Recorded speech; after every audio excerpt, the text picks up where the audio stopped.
A Final Fantasy for fans and first-timers. These words are what welcome you to Final Fantasy XV.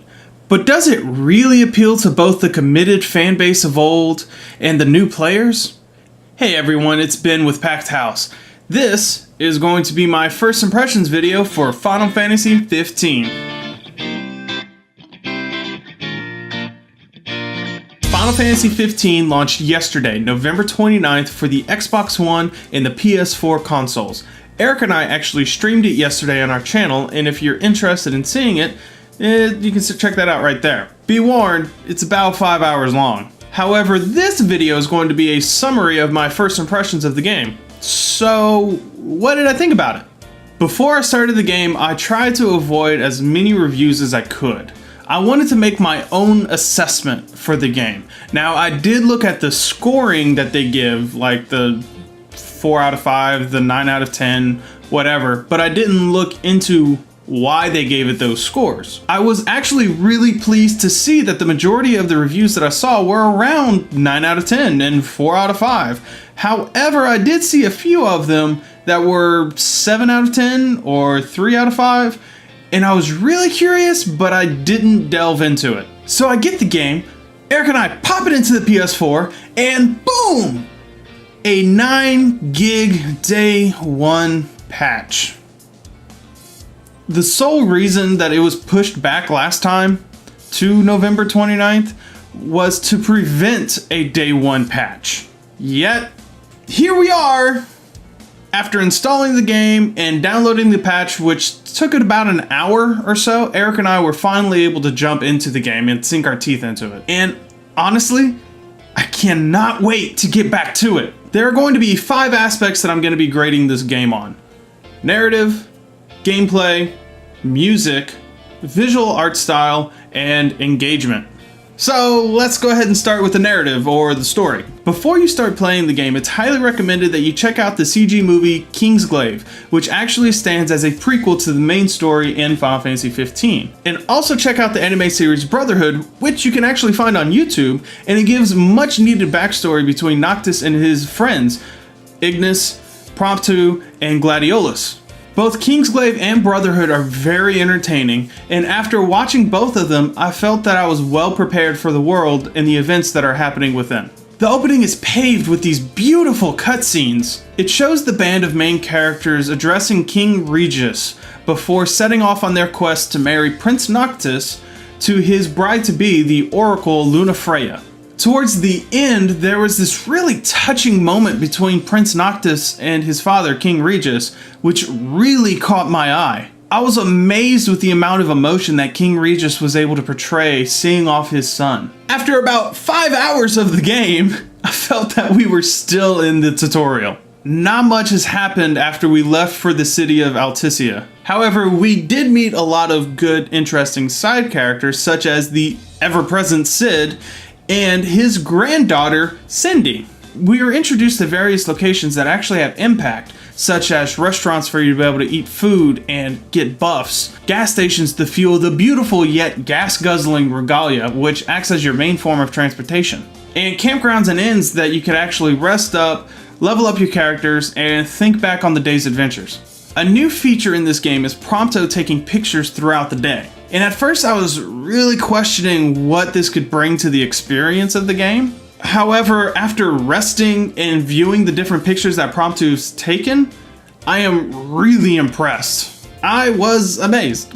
It is really refreshing to relive these moments through another person's eyes and seeing the gang fight monsters together and goofing off together. I am pleasantly surprised, and I usually can't wait to see what pictures Prompto's taken for that day. It's not until I hit about the 6-hour mark that I decided to stop doing the side quest and continue on with the main story, and that's whenever I felt that the training wheels came off and the adventure truly began.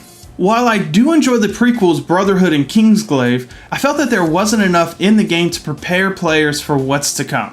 I felt that there could have been a lot better stage setting, explaining who the characters are, explaining the world around you, explaining the political climate, and why it's important. However, that's really my only complaint of the story. The connections between Noctis and his gang are great. You can feel the stakes of the current political events and how it's shaping the citizens of Eos. I'd give the story an A-. The gameplay, on the other hand, is a little different. Gone are the turn-based battles that have been a staple in the Final Fantasy series from 1 to 10. And in comes the new action-based combat system. I felt that there was a pretty big learning curve in the combat, but once you learn the system and start to be able to predict enemy movements, it flows a lot better. While it's not amazing as, let's say, The Witcher 3 or the Dark Souls series, it's still pretty enjoyable. Changing weapons is as easy as pressing the D-pad, and your potions and elixirs are literally just a button away. The camera also felt like an enemy at times. While it wasn't a pain outside of combat, in the heat of battle it was really hard to control, and oftentimes we found ourselves attacking enemies that were off the screen. Annoying as it was really easy for it to break immersion of gameplay. Another different feature of the game is your car, the Regalia. While riding around, letting Ignis chauffeur you around like the prince you are, it allows you to take in your surroundings and really, truly appreciate the amount of time, love, and effort that the creators have put into this game. However, when Noctis is behind the wheel, we didn't have the sense of freedom that we thought that we would have. The driving mechanic felt like it was on rails, and it wouldn't allow us to go off-road to venture gravel paths, which then makes me feel that the Regalia is a fancy fast travel system rather than a way for you to explore the game. I'd also like to mention the fishing minigame, which is one of Noctis's favorite pastimes. Changing the line, switching to lures, fighting the fish adds a fun little mechanic to the game that I wasn't expecting. And being able to eat the fish that you catch and provide buffs is also a plus. While there is a bit of a learning curve to the combat, the camera being a bit wonky, and the Regalia not being as versatile as I thought it would be, I still had a very good time wandering around and fighting monsters. I'll give the gameplay a B-. Now, we get to the aspect that I hold the Final Fantasy series to the highest of standards, the music. I am a huge fan of Nobuo Uematsu, who has created the best soundtracks in the industry. I actually created a playlist on Pandora that plays video game music, and every time he comes up, I hit the thumbs up. I frequently blast Aeris' theme and Liberi Fatale on my commute to work. He's contributed so much to my favorite video games, and I feel that the industry owes him a huge debt for his contributions. But I found out he wasn't returning to Final Fantasy 15, and I started to worry a little bit. Okay, I started to worry a lot a bit. Then I found out that Yoko Shimomura was filling in, and I was instantly relieved. Shimomura is my all-time favorite composer. I adore her work for the Kingdom Hearts series, and I listen to that a lot more than I do any other OST.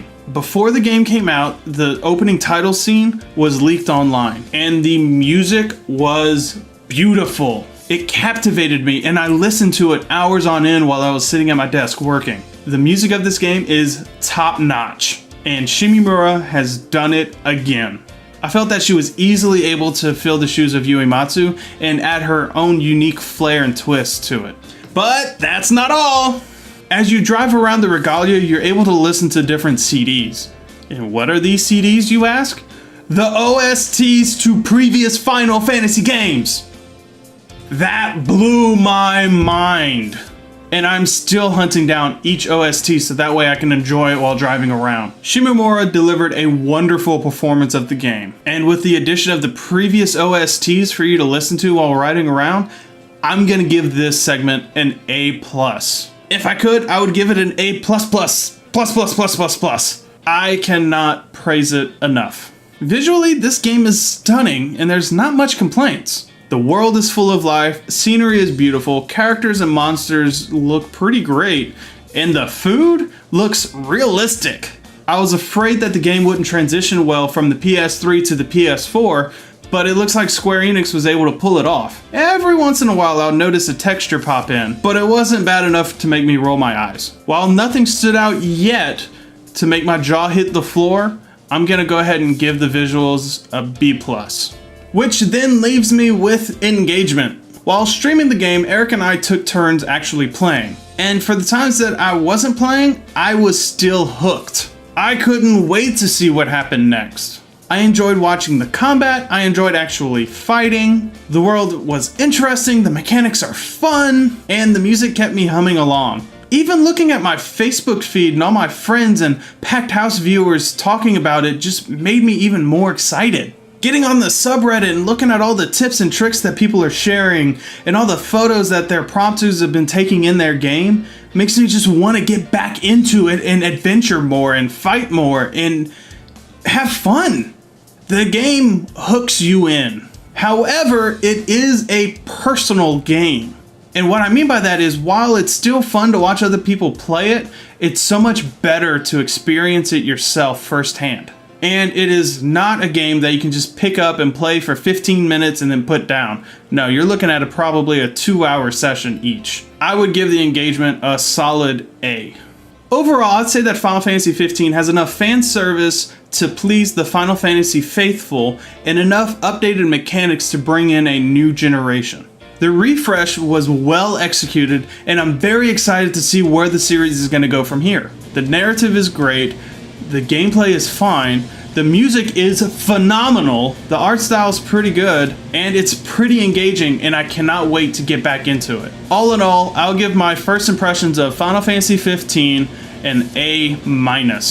What are your thoughts on the game? Are you playing it? Are you having fun? Talk to us in the comments. We want to hear from you guys. We want to know what you guys think. As always, my name is Ben. This is Packed House. Thank you very much for watching, and I will see you on the next one. Bye!